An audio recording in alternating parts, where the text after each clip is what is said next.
Today, we have a fascinating episode lined up for you. We're diving into the world of human design, which is a system that blends ancient and modern modalities to offer insights into our true nature and how we can live our best, most authentic lives. Our guest today is the wonderful Victoria Jane. Victoria is a human design guide that is dedicated to supporting people with the embodiment of their human design for vitality and ease. She blends her 7 years of working with human design with a decade of study in yoga, somatic therapy, and nervous system work. Now, we had a wonderful conversation with Victoria. However, unfortunately, our audio was not the best quality because it was our first time doing a remote interview. So what we decided to do as a workaround here is we're going to talk through our questions for Victoria and bring in the clips with her responses. We know this is not ideal, but we want to give you the best listening experience possible. And before we get into the episode, we strongly encourage you to pause the episode and pull up your own human design chart. You might not have heard about it. It's okay. We'll explain it. But you can go to a website, www.myhumandesign.com, and you plug in your birth time, date, and location, and it gives you a free chart. If you're iffy on the birth time, ideally having a window, so morning, afternoon, evening can get you a foundational element of the chart. That should be enough. Victoria has access to both of our charts, and we briefly walk through what the chart can tell us about us so you get a feel for what a reading could look like for you. Enjoy the episode. Welcome to Tell Me More and Then Some. I'm Alina. And I'm Angeline. Join us as we dive deep into the topics that fuel our conscious evolution and keep us learning as students of life. We invite you to come along and share the ride. We hope you're empowered to learn and grow into the best and most authentic version of yourself. We're so happy you're here. Let's go.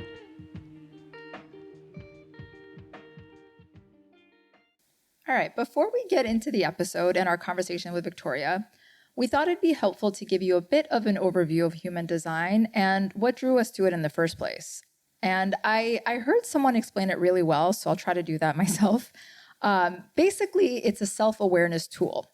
So the modality of human design is a combination of a bunch of ancient and modern modalities, including astrology, Chinese I Ching, which is one of the most ancient books of life, the chakra system, and the Kabbalistic tree of life.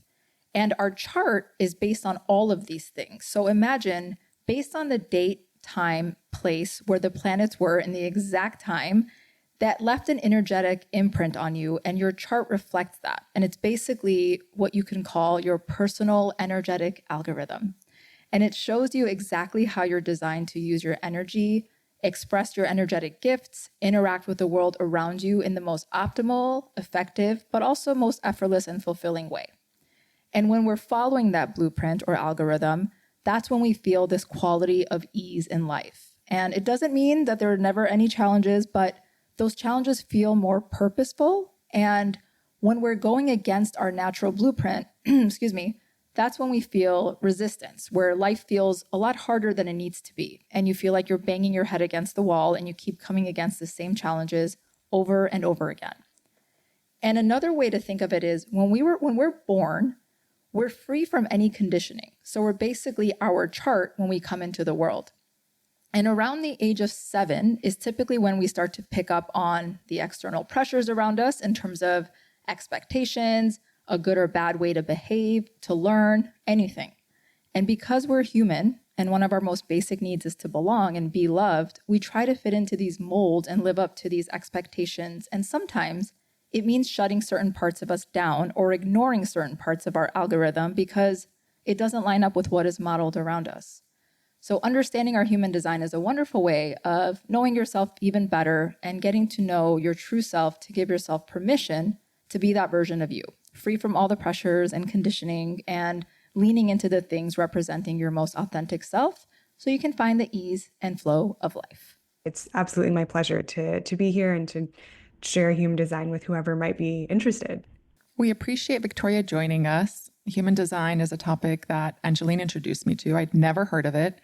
And naturally, being the researcher that I am, I went down a rabbit hole and I was like, this sounds a little woo-woo. Like you've got the planets, the stars, the moon. But it's interesting and very matrixed and cool. So take what resonates with you and leave the rest. So we asked Victoria, for those who may not be familiar with human design, to give us a bird's eye overview of what it is and how it differs from all of the other systems in place, such as astrology, Enneagram, Myers-Briggs, etc. And just note that she mentions black and red, which may be confusing, but depending on where you obtain your chart, it can be a bit different. So purple and black, like some charts refer to it as, I think, purple and black, but you'll know the lighter and darker colors are essentially what she's talking about. Also, undefined versus defined means parts of your chart that are filled in. Yeah, that's a great place to start. So what is it and how is it different? So if you have paused the episode and you put in your birth info and pulled up your chart, the first thing you'll notice is there's a red and there's a black side to this. And while, you look at it and you're like, I don't know what that means. Visually, this represents a map of your consciousness, and it also points to why this is different from all those other systems you named, which is really only addressing the black.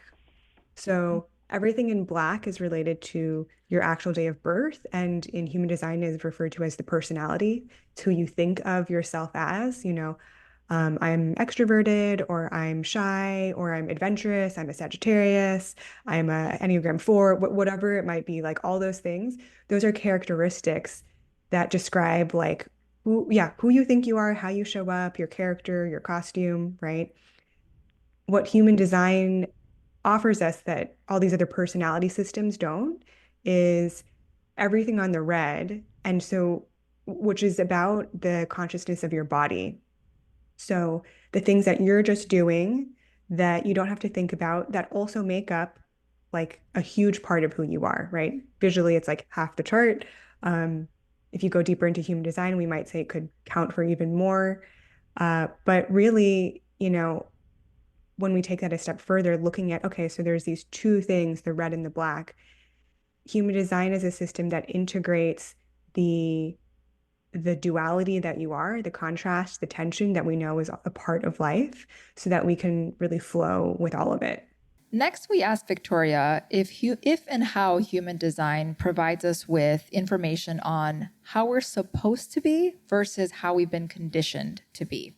That's a fair thing to say. Yeah. Yeah. I think, what makes it hard to answer the question of like, what is human design is it can be so many different things depending on how you apply it, right? Yeah. It's like if someone was like, what is consciousness? You'd be like, well, right. And there's a lot of different ways to answer the Yeah. question. Right. Or, I mean, one of my teachers, he uses this analogy. It's like if someone asks you, like, how is a baby made?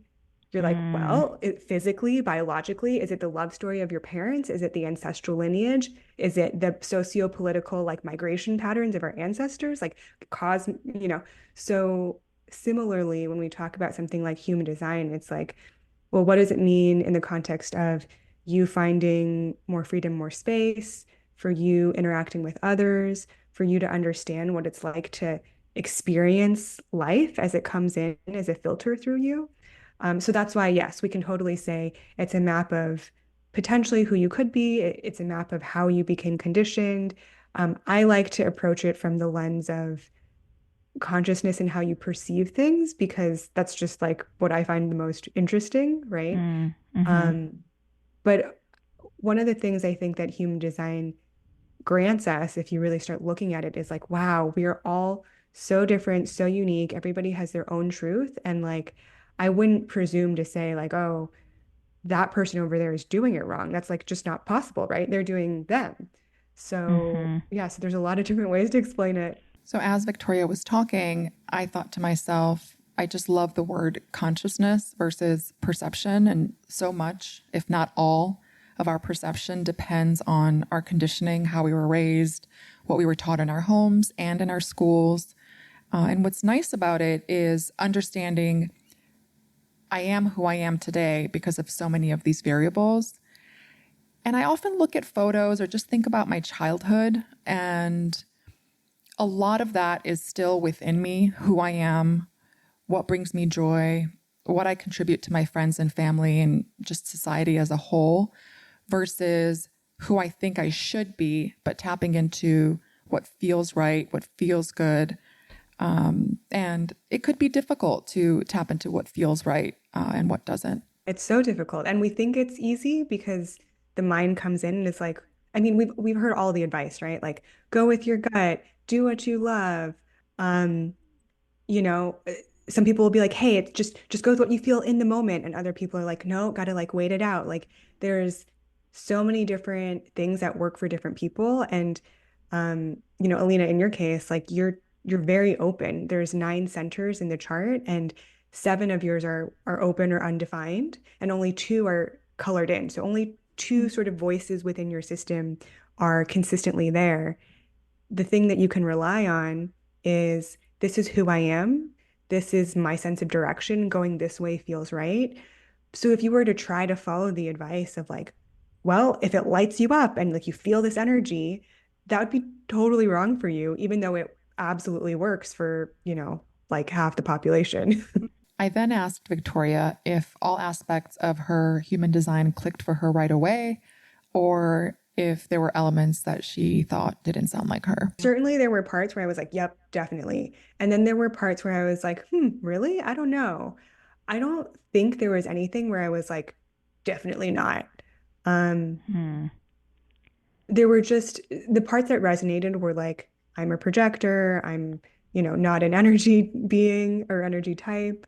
Um, parts of my profile. So like I remember being in like middle school and telling my friends like, I don't want to hang out today. I just need to hermit. And like, I'm a 6'2", the second line is a hermit. So there were things where I'm like, oh, Oh, I wow. already knew this about myself. But there were parts where I was so far from my innate seeing and gifts that I was like, really, could I be that? Like I'm a splenic authority. So my body will feel what's right for me just instinctively in the moment.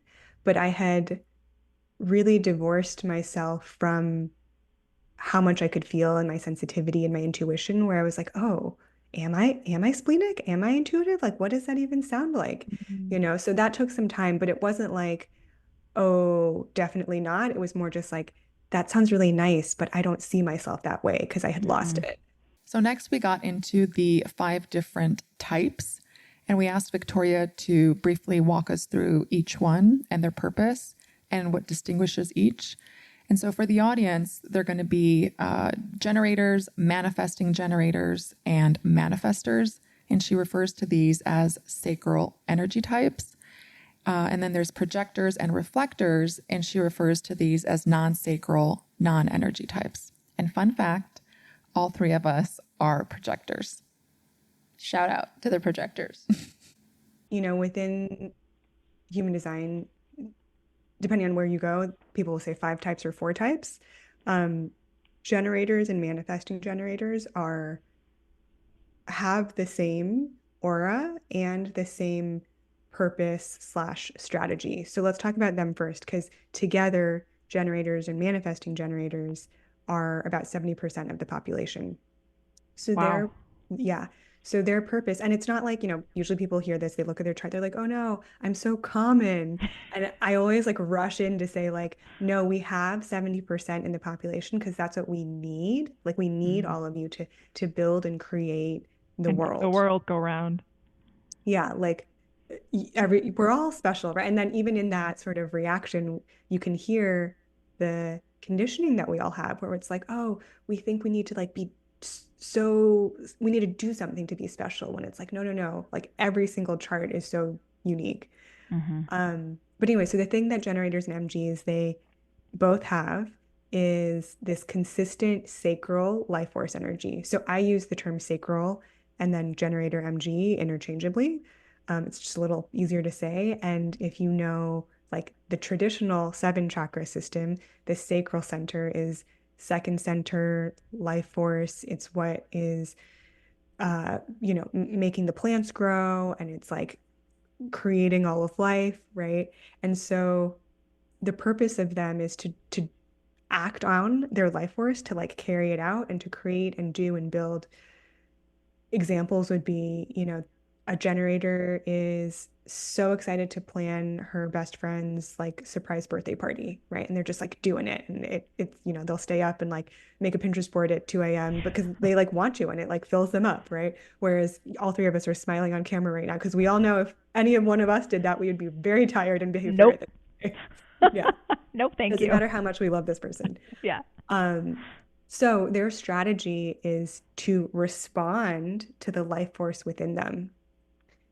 And that is with all of these, for all the types and all the strategies, it's like it sounds simple. And then as soon as you start to dig into it, usually if you're new to this, it's like all of the head stuff comes up. It's like, well, what's a response? How do I do it? Is that a response or am I just psyching myself? Right. So you can see like how conditioned we all are of like, wait, what is my body really asking me to do versus what I think I'm supposed to or should do, right? Mm.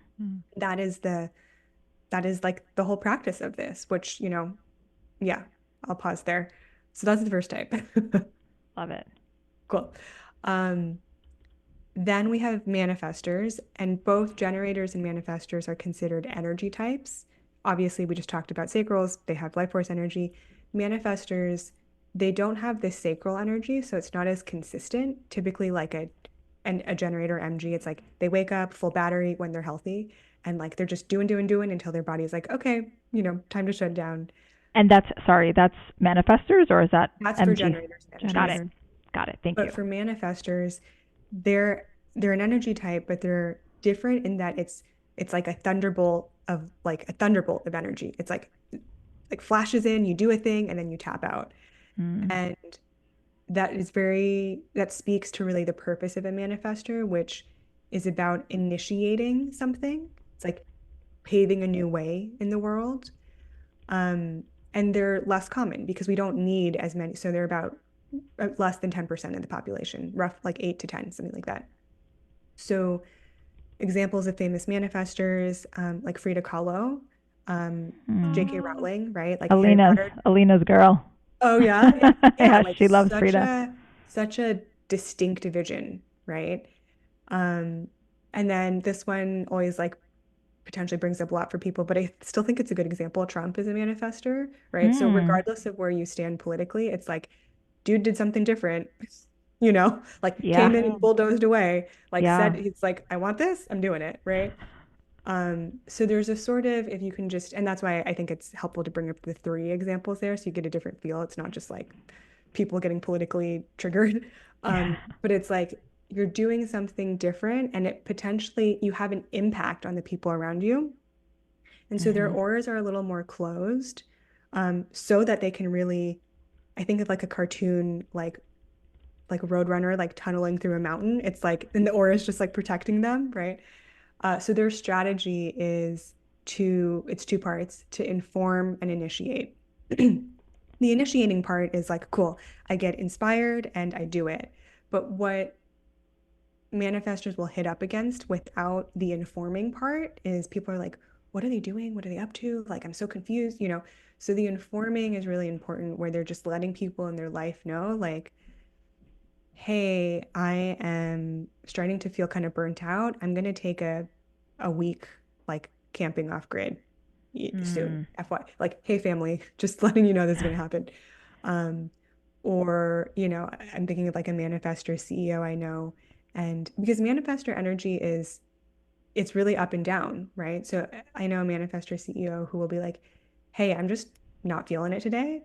We're canceling all the company meetings, like, and it's her initiating what she needs, but letting people know so they're not like, wait, why did this thing just drop off my calendar, right? Right. Okay, I know for the day, this is kind of what's happening. So that's a manifestor. And any questions there? No. Okay. No, this is great. Yeah. Cool. So now we can get to the non-energy types: projectors, reflectors. So projectors are 20% of the population. Reflectors are 1%. But what do you I'll mean just by draw the distinction here, because sometimes I'll say sacral, non-sacral. When I say Yeah. non-sacral, I mean manifestor, projector, reflector. So there's like different ways to slice type. And even though manifestors are an energy type, non-sacral is projector, reflector, manifestor. We also share this thing where we're like in the minority 30%, right? Most of the way the world operates of like, you know, traditional sort of like the traditional work schedule, right? Of like every day, Monday through Friday, you know, nine to whatever time you end. That's a pretty sacral-y kind of schedule. So, purpose for projectors, bringing us back. We don't have that sacral center defined. And so we're not here to do or create. We're not here to manifest. Instead, we're taking it all in and we can see how it's supposed to work, which can be kind of a hard one for us because we see how it can work, but we can't do it ourselves. And that can be like a thing that people bump up against. But, you know, once you start to understand like, oh, my purpose is something totally different, which is to see and to guide, that we can actually be we can see more deeply than others. Or I don't want to make it sound better, it's just different, but in a way where that the other types can't, where it's like we can take it in and just have a perspective. And so the strategy for a projector is to wait to be invited. This is one that people also get super tripped up on because it's not, this strategy of waiting for the invitation doesn't apply to a lot of the mundane things in life. It really only applies to when you're interacting with somebody else and trying to like upload your codes. So I think Is of that in the projectors almost workplace like, and in personal lives? Like, is it in every part of our life? Like, is it no. in So our for example, like personal? yes, like you don't need an invitation to like go make your lunch, you know, or like go write the book proposal or whatever thing it is that like you, because every projector sees something in their own unique way. And it's that sight that is like potentially life-changing for the person who is meant to receive that guidance. So I think I use the analogy of like a USB drive where we have these codes, right? But you don't just run around like shoving your USB drive in everyone's computer. Like that would be like non-consensual, right? Like I you love have, that. That's a fun yeah, because visual. the other thing is like, you know, all these auras, they have words that are associated with them. So the generator aura is enveloping. It just kind of like brings people in and hugs them. The manifestor aura is it's closed, right? And kind of polarizing potentially. The projector aura is penetrating. Hmm. And you know, we can take, if we take it into the realm of like consent and relationships, like I think it just helps people understand what wait for the invitation really means, because it's not about like, oh, great, I can just like, I get off scot-free. I'm just gonna like kick back on the couch and like, you know, watch TV all day. I mean, that sounds really nice because so many projectors are burnt out. But what it's really about is when I'm interacting with people, back to the USB drive, like, do they want my codes? It's like, yes, I would like to upload your files. But if not, you don't just like go shove in your advice, right? Which, if we're most projectors I know, there's been a period in our life, probably when we were younger, before we sort of figured it out, that like, oh, me just like telling everyone what I think like doesn't always get me what I want, or like they don't necessarily see me, right, for like how brilliant my advice is. Um, and so that waiting for the invitation can save us from, you know, wasted energy or bitterness, disappointment, heartbreak, all the things that can come with it. So then reflectors, I always feel bad because they're like, we're always last, but I love my reflector friends. And they're so different. So their chart is totally white. Like if you look at all the centers, all of their centers are open. So they're referred to as lunar beings, where really whatever they're around, whether that's location or people, they're like the canary in the coal mine. They're like a barometer of like, I can feel what's healthy or unhealthy. I can feel the energy of this place and these people, and they let us know like how we're doing. So, and in many ways, they're almost like, okay, this is getting a little esoteric, but just as there's human design, there's design for mammals and plants and all these other kinds of beings that they have a different setup. But Oh, I love that. whereas like 70% of humans are sacrals, it's flipped. So in animals and mammals specifically, it's like 2/3 of mammals are reflectors. If that helps you understand the reflector a little more, they're Wow. open, they're receptive, right? And so their strategy is, so their purpose is really like just reflecting the health of where they're at. And their strategy to move through life is to wait a lunar cycle before making any big decisions. Obviously not, again, daily moment to moment things, do what feels right. But these big things, because they're so, what they're feeling can be so ephemeral, right? The strategy is really take your time, go through the full cycle of the moon moving through all the different gates in your chart. And then you get this truly sort of, you've gone through the full experience of what it feels like to be all 64 versions of you. And then you can feel into a decision. I know I just said like a little more than maybe we have time to explain, but briefly, there's all these gates in your design, and for the reflector, because there's this connection to the moon, the moon is moving through all these gates and they're feeling into different versions of themselves. So like one day they might be activated to feel like this generator side of them. Another day they might be activated to feel like a projector side of them. And so there's really no clarity until you go through all of that. We appreciate Victoria for walking us through the 5 different types. And I think it's really cool to think about non-energy, non-sacral. So those are the ones that don't really have that ongoing battery of energy. And then thinking about like energy type versus and sacral types. So hopefully that was educational. I know. And I love that mammals have a design too. Yes. So cute. I know. Yeah. Who would have thought? I guess all living beings have designs. Love it. Yeah. All right. So then we asked her how knowing your and your loved one's human design can impact your relationships in your life. So things like marriage, friendships. Let's see. Yeah. I mean, I think the short answer is like, I would rephrase it as like, could it be beneficial to know more about how somebody else works? Of course, in my opinion, right? Yeah.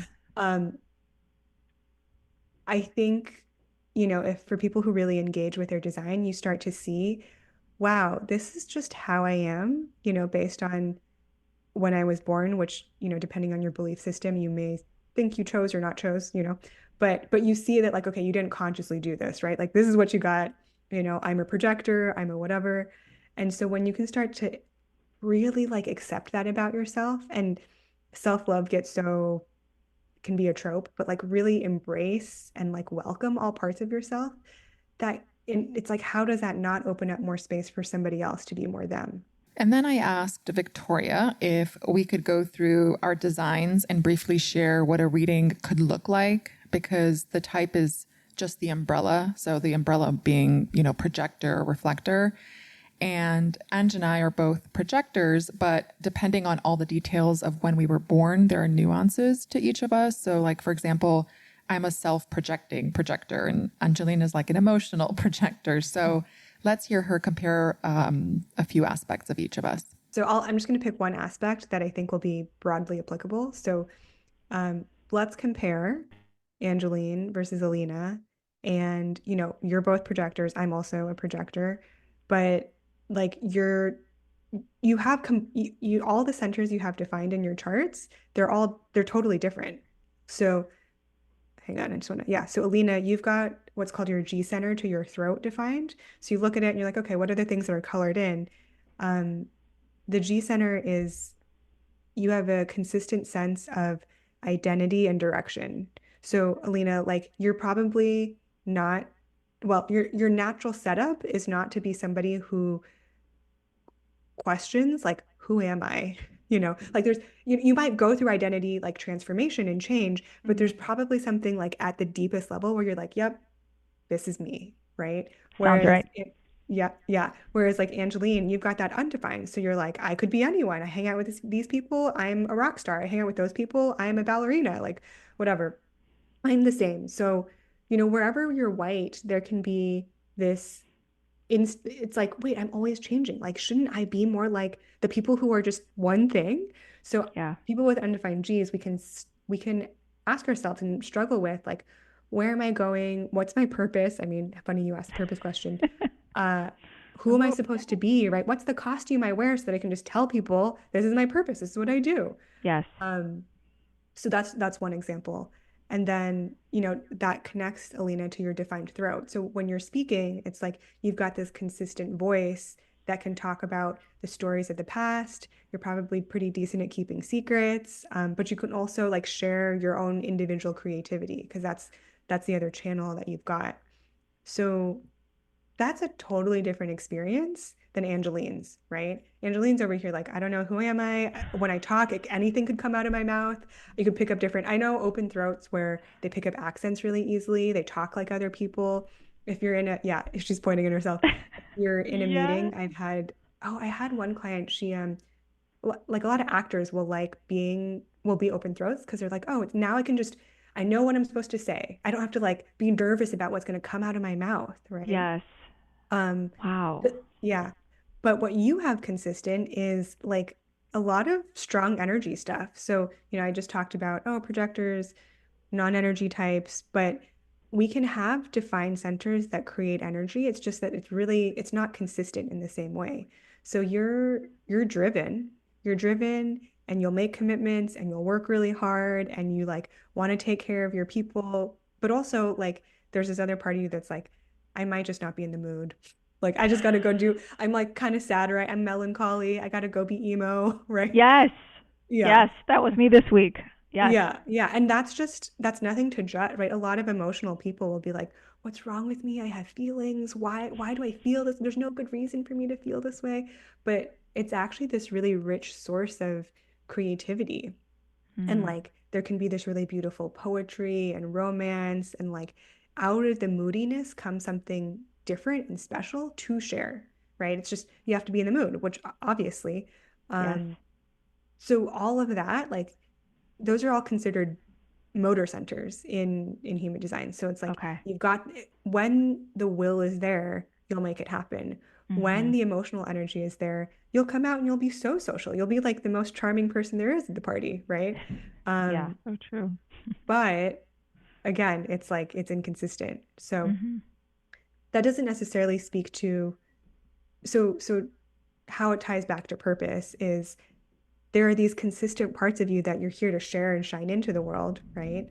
Um, and how does it connect to like the purpose that we want to be able to like, have in a neat sentence? I don't know, but I would say like this is all you and you're putting it out there and like what I just described like could not be more different, right? And Yeah. yet we know like you two are like the best of friends, you get along so well, and there is this shared experience of we're projectors, we see things, right? So that's just a small taste of like how different each person can be. Yeah, and I'm just like watching you both like smile at like Yes. projectors love being seen, right? We see Yes. other people and it's like, oh, but does anyone see me? And then you hear like, oh, this is me. And I didn't, because we also have a hard time seeing ourselves, right? Our sight is like binoculars, it's turned outwards. Literally, like it's physically impossible for the binoculars to see ourselves. So it can feel so good when, and goes back to that strategy, right? Of like, okay, wait for the invitation. Yeah. Well, what does it mean when someone really is inviting us? It's like, oh, it almost to me it feels like a sunflower turning towards the sun. It's like, yes, this like they want me, right? Angie and I talk about purpose a lot. And when I think about the human experience and I guess my own purpose, it is to love others and be loved. And one of the things that's really important to me is that the folks who I come into contact with have a sense that I see them and that I actually care about them. And so Victoria had a response to this. So let's have a listen. What I hear when you shared your experience, which was so beautiful, of like, yeah, that deeper purpose below the like, what should I be doing? Because it's for project, it's not about what we do. It does, but underneath it, you're just shining your sight into people. I heard, oh, and did I hear love in there too? Like, I just, yeah, yeah. So that's like all G center stuff, right? Mm. G center is identity, love, direction. So Mm. you have consistent access to that. Now, somebody else with an undefined G might hear that. And if they're not really steady in who they are, they might be like, oh man, like I don't know that I'm always shining love into other people. Like, am I doing it wrong? That could be so that's what the not self, what human design calls the not self mind, where it comes in. And we start to think, I mean, that's so what you said was not meant to upset anyone. It's so like perfectly just you being you, right? But when we're not in ourselves, and this is what like learning about your design where it can be helpful, it's like, okay, to know I'm not here to do what Alina does. I'm here to do something totally different. Then there's the freedom to really drop into what's actually there. This is all really eye-opening and neat. Things like I'm not a defined G center, which is the thing that you're defined in, Alina. I can relate to that because Victoria said something around like, I have bursts of energy. And in those times, I'm there for my people, protective, etc. And it's almost like once the clock hits midnight, like I shut down and I need to be emo or whatever we call it, but just very low energy. And I just thought I felt really seen when she said that. It's really cool. I started laughing at her USB reference. And I actually shared it. I shared it at work the other day. Like, I just picture myself running around with this USB, and I just want to like stick it in other people and like download my opinions or download what I'm thinking because I see things that other people may not see. Yeah. And, it's really important to not give your unsolicited opinion and to ask for permission. And we talk about that. And again, a few weeks ago, an incident happened where Angeline was talking and she was trying to sort through something and she kept looking at me and I'm like, girl, I ain't downloading my USB until you tell me it's okay to download this USB. And she just kind of looked and was like, girl, tell me. Yep. I knew it. I saw the USB wanting to download and I appreciate that you didn't. Yeah. And I mean, it doesn't feel good to think to yourself, oh, I told you so. No. Like, I don't want to be, that doesn't give me joy. That doesn't make me happy that the person that I love, like I told them to not do something or I told them to do something. Right. And they didn't perhaps take my advice or my opinion and it went south for them. Like, which is ultimately a result of us giving unsolicited advice, right? Because our strategy as projectors is wait for the invitation, right? You have a lot of wisdom, but if people are not ready to receive it or receive the USB into their port, it's so funny, but isn't it great? It's so good. Yeah, then they're not receiving it, and that can make you in turn become resentful. Yeah, because then later on you're like, I told them, and now they're in pain because they didn't follow what I gave them advice wise.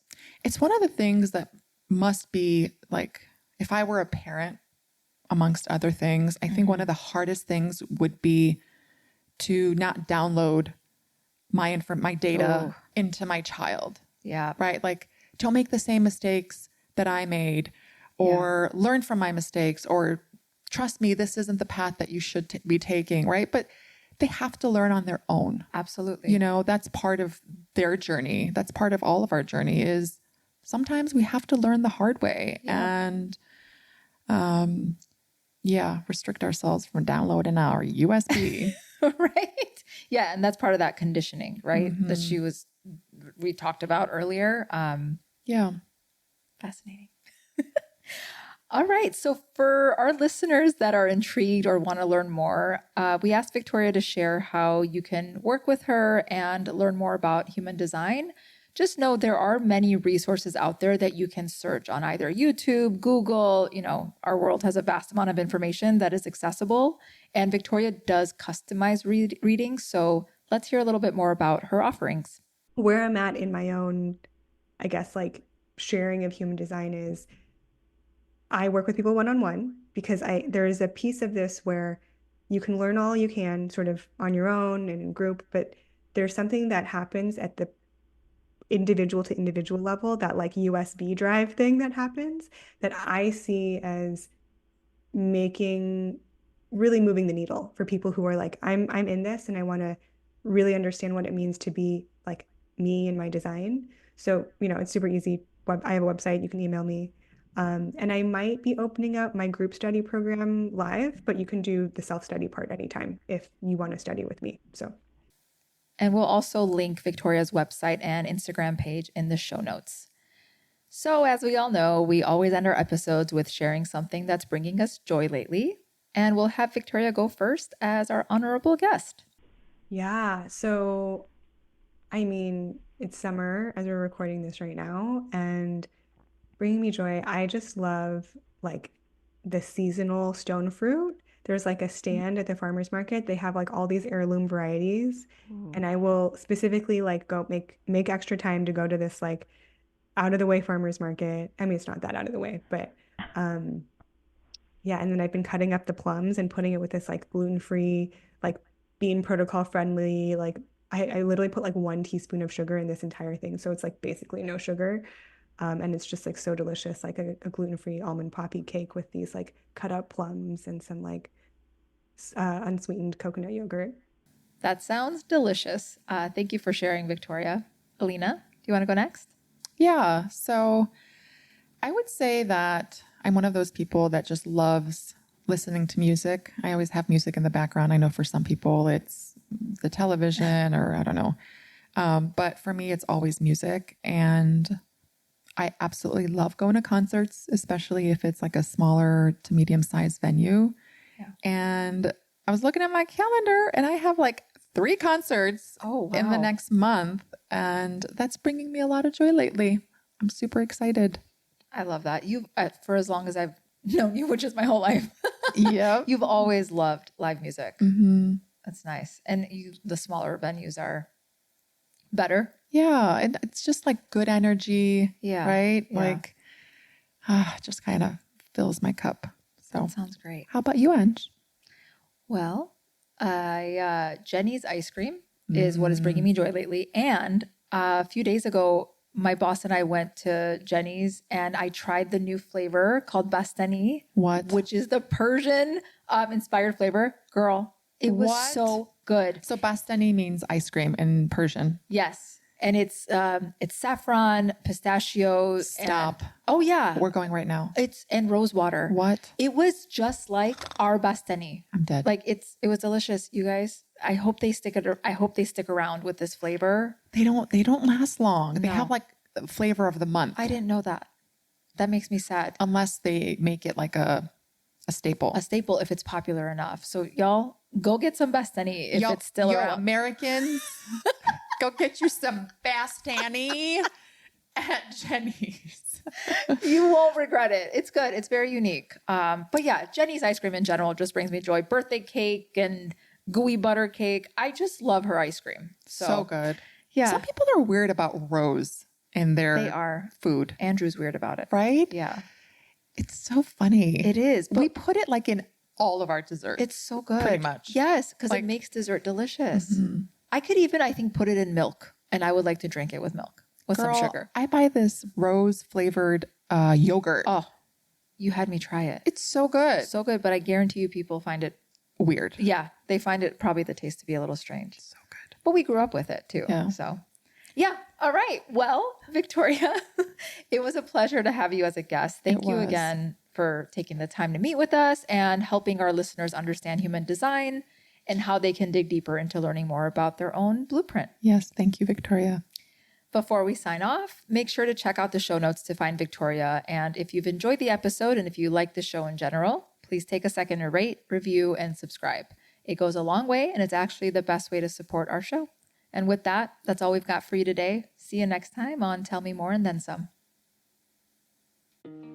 We hope you enjoyed this episode. If you did, please rate and review to help us reach more listeners. To learn more, make sure to follow us on all the socials at moreandthensomepod. Join us for new episodes every Wednesday on Apple, Spotify, or wherever you listen to podcasts. Until next time, stay curious, learn more, and talk about it.